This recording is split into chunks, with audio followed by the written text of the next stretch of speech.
porra aí. Escritório de bandido, rapaz. É bandido, rapaz. Você é bandido, rapaz.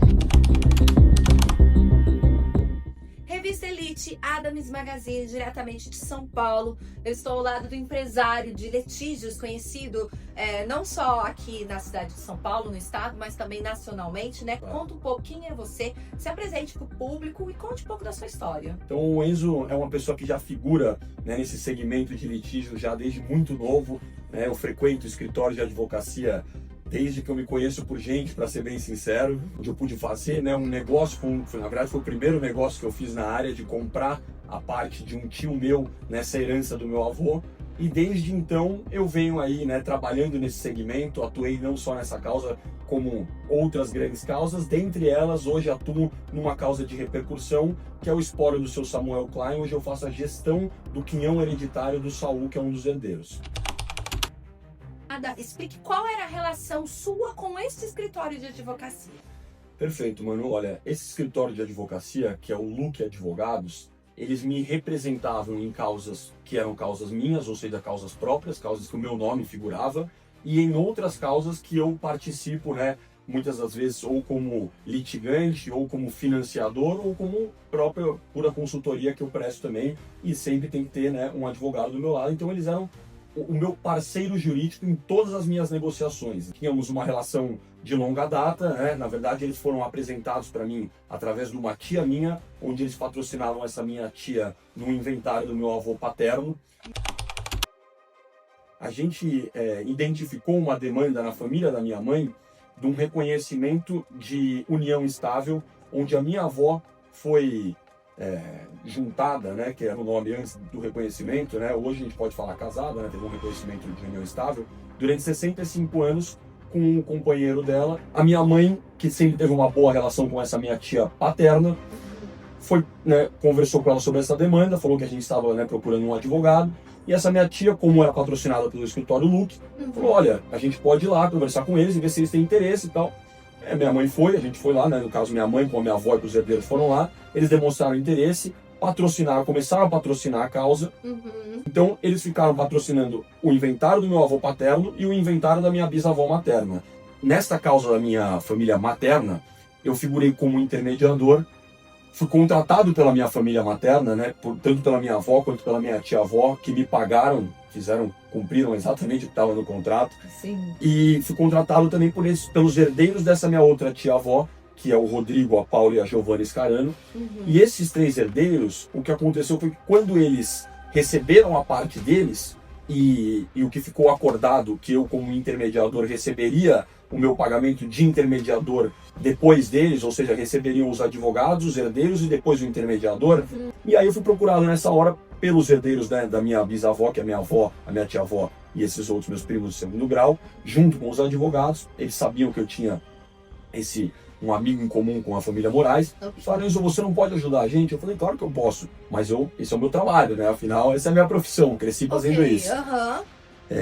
Eu falei para eles, eu posso colocar um contrato de honorário, se vocês aceitarem a gente caminha. Perfeito, perfeito. Como já existia esse bloqueio de 60 milhões, eles me deram um desafio, mano. Eles falaram o seguinte, Enzo, qualquer tipo de acordo que você fizer, 60 milhões de reais, a gente já tem bloqueado, a gente acha que isso é o limite. E mesmo assim, eles me deram esse desafio e falaram o seguinte, Enzo, tudo bem, a gente entende que você pode facilitar o caminho, encurtar esse caminho, mas esses 60 milhões a gente já vê como um valor que a gente já achou. A gente não espera mais do que isso. Ele falou, então se você quer trabalhar pra gente, o que você conseguir acima de 60 milhões é tudo seu. Porque a verdade da verdade, mano, é que eles nunca imaginaram que iria ser um patrimônio maior, ou que eu iria, de alguma forma, conseguir um acordo maior do que aquele bloqueio que já estava na mesa.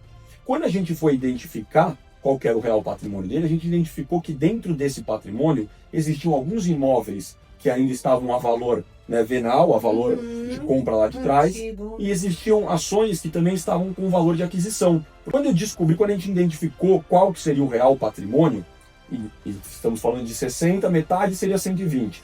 A gente identificou que o patrimônio era de 180, aproximadamente 190 milhões. Aumentou um bom número. E quando eu vi, né, de qual que seria a minha remuneração, que seria mais ou menos na ordem de 29 a 30 milhões de reais, eu falei, vou sentar com os herdeiros, agora que eu já tenho, porque quando eu fui contratado eu nem sabia qual ia ser a minha remuneração. Só que daí eu fui consultar os meus queridos advogados, que na época eram meus parceiros. Como é que a gente vai fazer? Eles falam o seguinte: não, calma, Enzo, fica tranquilo. Você tem um belíssimo contrato, quem fez o seu contrato fomos nós, inclusive um contrato que eles receberam 20 milhões de reais de honorários, né, dentre o escopo desse trabalho estava fazer este meu contrato, eles fizeram, e eles falaram: o seu contrato, Enzo, remete a uma coisa que chama-se Câmara de Comércio Brasil-Canadá, CCBC.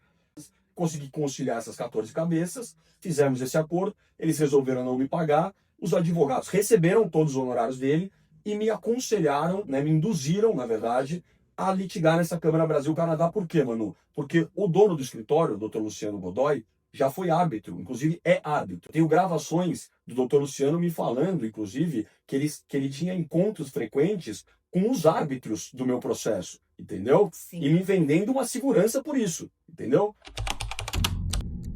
No caso do Saul, existe, né, no caso, na verdade, do espólio do seu Samuel, existe um reconhecimento de paternidade que está em curso.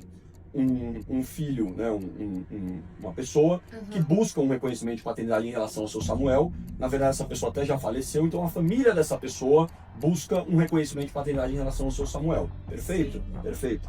Quando eu levei a causa para esse escritório, eles deram muito enfoque nessa questão, desse reconhecimento de paternidade. E falaram para mim, depois de certo tempo, que eles tinham conhecido os investidores que teriam comprado o direito dessa família. Isso até é uma coisa normal de mercado, eu faço isso e tal, faz parte do meu trabalho. Ele falou que teriam os investidores que teriam comprado a parte dessa família e que estariam dispostos a conversar com a gente. Eles não poderiam ter feito, e eles fizeram com a gente, foi que ia advogar para as duas partes, e o nome disso é patrocínio infiel, isso é crime previsto no Código Penal, e além do crime, eles quiseram ganhar um montante de dinheiro em cima dessa negociação, ou seja, olhando estreitamente o lado deles e não olhando o lado dos clientes, que era eu, o Saul e tal. Sim. Então, essa relação se encerrou quando eu falei para eles: não dá para fazer essa negociação a gente não vai fazer, a gente não quer, o Saul não quer, meu sogro não quer, não vamos fazer, perfeito? Não quero mais fazer. E vamos continuar com o processo, vamos continuar com tudo, ok? Ok. Eles mandaram assim: estamos renunciando o caso, vocês têm 10 dias para encontrar outro escritório.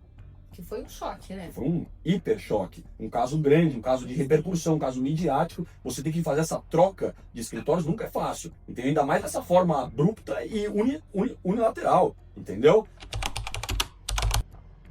Eles ainda me patrocinavam nessa discussão desses meus primos que não queriam me pagar e que eu estava litigando nessa arbitragem Brasil-Canadá.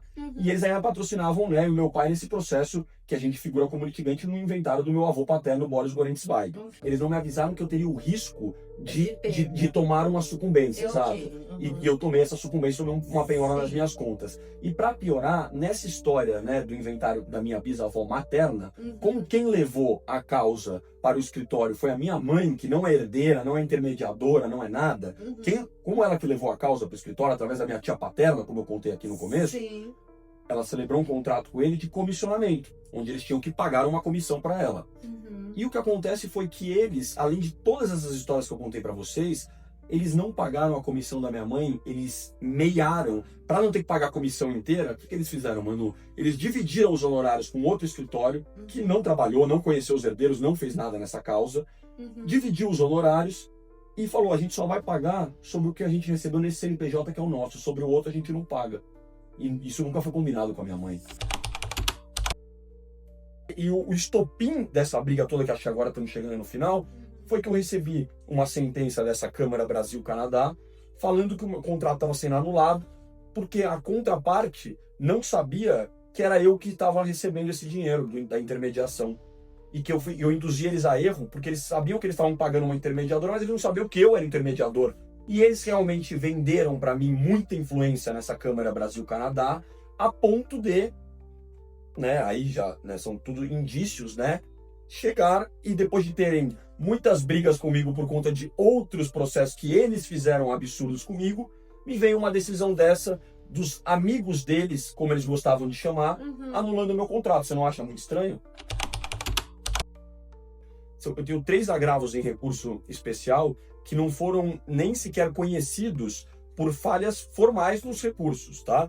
Então tem aqui o nome do recurso, né? É o ARESP 2859758. Foi proferida uma decisão pelo ministro Herman Benjamin, que é o presidente do STJ não conhecendo o recurso por falta de fundamentação suficiente contra a decisão recorrida. Quer dizer, meus advogados não fundamentaram o recurso. Um outro recurso, que é o ARESP 2866-513, o recurso foi mal instruído e não havia cadeia completa de procuração para o advogado Ricardo Zamarola Júnior. Quer dizer, ele não colocou a minha procuração no processo. E o STJ intimou eles para regularização por falha, eles não fizeram a regularização e o recurso não foi conhecido pelo ministro Arão Benjamin, presidente da STJ. Acho que tratar não só o seu cliente, como todo mundo, da forma que você gostaria de ser tratado, entendeu? Então acho que me trataram de uma forma muito ruim, o que me impulsionou a ter uma reação firme, né, que é o nome que eu dou para essa reação que eu tive nesse vídeo. Sim. E eu acho que sirva de lição também para as pessoas não terem medo, né, de colocarem os pingos nos is quando eles têm que ser colocados, entendeu, mano? Eu acho que é mais ou menos por aí.